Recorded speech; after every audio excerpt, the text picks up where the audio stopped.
The Titanic was the largest passenger ship in service at the time and was considered unsinkable. During its maiden voyage, it collided with an iceberg and sank, killing 1,500 of the 2,208 people on board. In 1985, explorer Robert Ballard found the ship's wreckage by chance, and several subsequent expeditions were carried out to study and document the sinking. Many intriguing artifacts were recovered from the depths. This is what we are going to see here today.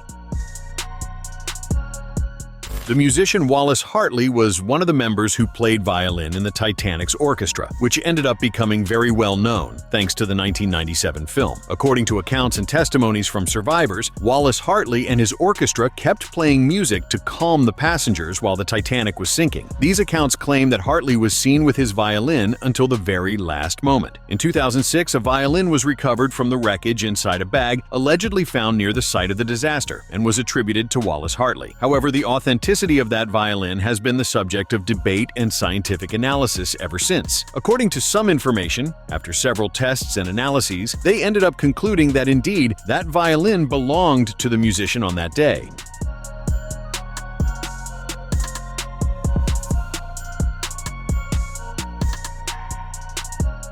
But remember that even with these reports, rumors, and information suggesting that the violin really did belong to the musician, which it probably did, nothing has been confirmed or made official. One of the most well-known letters involving Titanic passengers is from a man named Alexander Oscar Holverson. He was a first-class passenger, and on April 13th of 1912, he decided to write a letter to his mother, sharing his optimistic and enthusiastic view of his experience aboard the Titanic before the tragic sinking that happened just a few hours after the letter was written. In his writing, Alexander repeatedly mentions how safe the ship was and that nothing could take it down, in addition to highlighting the magnificent and luxurious structure of the ship, which he was eager to tell his family and friends about when he returned. Well, as we know, he ended up not being able to return home, but the letter ended up being found among his belongings right after the sinking. The letter ended up staying, let's say, somewhat hidden until a certain point, because when it was auctioned, it gained more notoriety, becoming known worldwide, mainly because of its optimistic writing about how the ship would be so resilient and that nothing could bring it down. Well, as we saw, that did not exactly turn out to be the case. A few days after the Titanic sank, searches began in the region to find the victims' bodies. Only about 300 bodies were recovered, and only a few of those were children. But there was one child who stood out to the rescuers. And for almost 100 years, no one knew the identity of the so-called unknown child of the Titanic. The rescuers were disturbed to find such a young child, and were surprised that no relative came forward to identify the baby afterwards. The baby ended up being buried as an unknown, and for years, researchers tried to discover who that child really was, until after more than 100 years, the mystery took a new turn when the Maritime Museum of the Atlantic received some new evidence. Apparently, a police officer named Clarence Northover was assigned to watch over the bodies and belongings of those who had died on the Titanic in 1912. Most of the clothing was burned to prevent thieves from keeping them as souvenirs. But after finding a tiny pair of leather shoes, Northover did not have the heart to burn them. Instead, he kept the shoes in his office at police headquarters. When Northover died, his grandson donated the baby shoes to the Maritime Museum of the Atlantic, providing crucial new evidence. With the additional evidence from the shoes, the researchers concluded that the shoes belonged to the until then unknown child, who was finally identified as Sidney Goodwin, a 19-month-old boy who had 5 siblings and seemed to be traveling with his mother and father aboard the Titanic.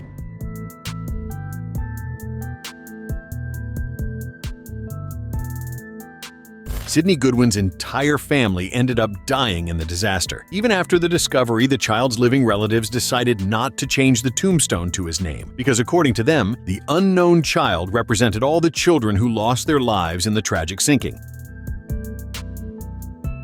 The first debris from the Titanic was found on the 1st of September of 1985 by an expedition led by Robert Ballard. Ballard, an oceanographer and explorer, used a remotely operated submarine called Argo, equipped with cameras and sonar, to locate the wreckage. The debris was found at a depth of about 3,800 meters on the floor of the Atlantic Ocean, about 600 kilometers off the coast of Newfoundland in Canada. The site of the sinking is known as the Titanic site. The discovery of the Titanic's wreckage was a significant milestone, as the ship had been considered lost for more than 70 years since it sank in 1912. Exploring the debris revealed valuable information about the condition of the ship and helped clarify the events of that tragic night.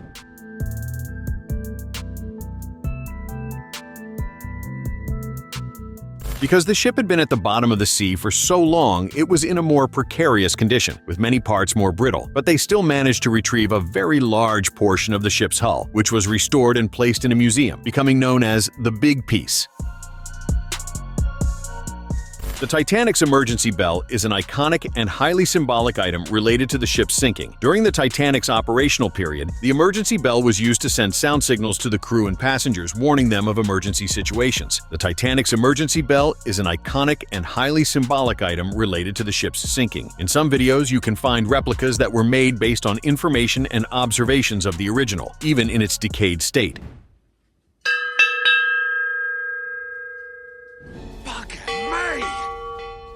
The bell also became very well known because of the film, where we can see a crew member ringing it 3 times to warn that they were about to hit a huge iceberg. But as we already know, there was not enough time to steer away.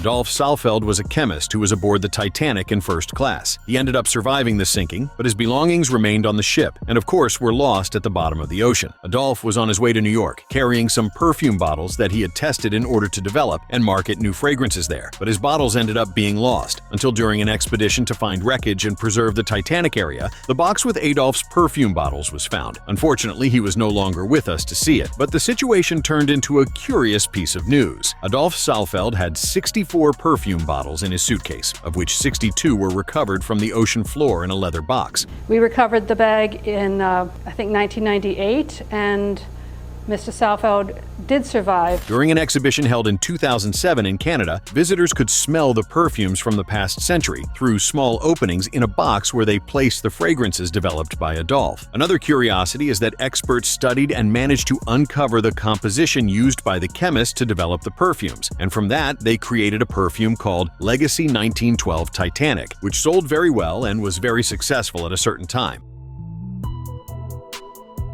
During expeditions to the Titanic wreckage, various jewels and valuable items were recovered and documented. Among them, one of the most famous is the so-called Heart of the Ocean, a necklace with a large blue diamond that also appears in the movie. However, it is important to note that the fictitious story of the necklace in the film has no relation to the Titanic's real sinking. Several gold and silver rings and bracelets were also found in the wreckage, belonging to passengers who traveled with their personal jewelry. Another item that ended up being found was pocket watches, made of gold and silver, and surprisingly, some were still working. In addition to assembled jewelry, they also found loose diamonds and precious gems that may have been part of jewelry pieces that came apart over time.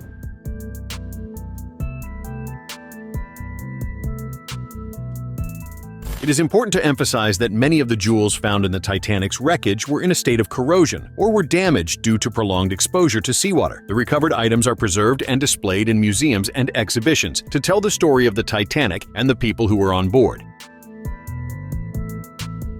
During expeditions to the Titanic's wreckage, several life vests were also found. These vests were made from cork scrap, which provided buoyancy, and were covered with canvas for greater durability. The life vests found in the Titanic's wreckage are significant historical pieces, as they represent one of the safety devices used on the ship. Some of these vests are in precarious condition due to prolonged exposure to seawater, while others have been successfully preserved and can be seen in museums and exhibitions related to the Titanic.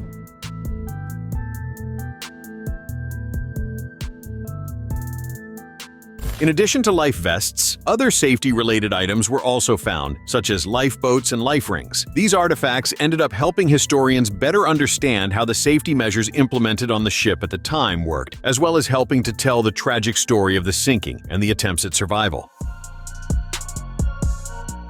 At a certain point, news began to circulate widely on the internet, claiming that they had finally found Jack's body at the bottom of the sea, a victim of the Titanic's sinking, that same Jack made famous by Leonardo DiCaprio in the 1997 film. The film, which is partially based on real events, ended up confusing and intriguing many people who believed that the character Jack from the movie really existed in real life. But I am sorry to inform you that the Jack we see in the film did not truly exist and was created only for the film to tell its love story. Promise me now, Rose. There was indeed a Jack Dawson on the real Titanic, but he was part of the crew and worked on the ship. He had no love story involving him, and that is why all this information about a body being found is fake news meant to attract attention and gain visibility. During expeditions to the Titanic's wreckage, several artifacts and equipment were recovered, including parts of the ship's communication system and its telegraph, which was already badly deteriorated. The Titanic's telegraph was a communication system used to send telegraph messages between the ship and other stations on land. It was operated by the radio operators on board and played an important role in communications during the Titanic's tragic voyage.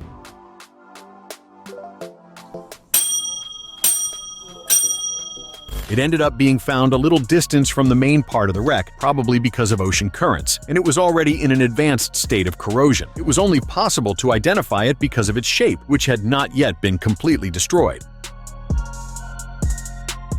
As mentioned before, many expeditions have been carried out since the discovery of the exact location of the Titanic's wreck. On those expeditions, many items ranging from parts of the ship to passengers' personal belongings were found. But one of the things that attracted the most attention were the remains of toys found near the wreck, which likely belonged to children who were on board. Pieces of dolls and figurines in poor condition due to seawater were removed, and various photos of these objects circulated on the internet. Because they were very old and already deteriorated toys, the images ended up being somewhat unsettling due to the creepy aura involved. Some of these very curious and, according to many people, macabre items can be found in museums and exhibitions related to the sinking. Subscribe to the channel for more videos like this.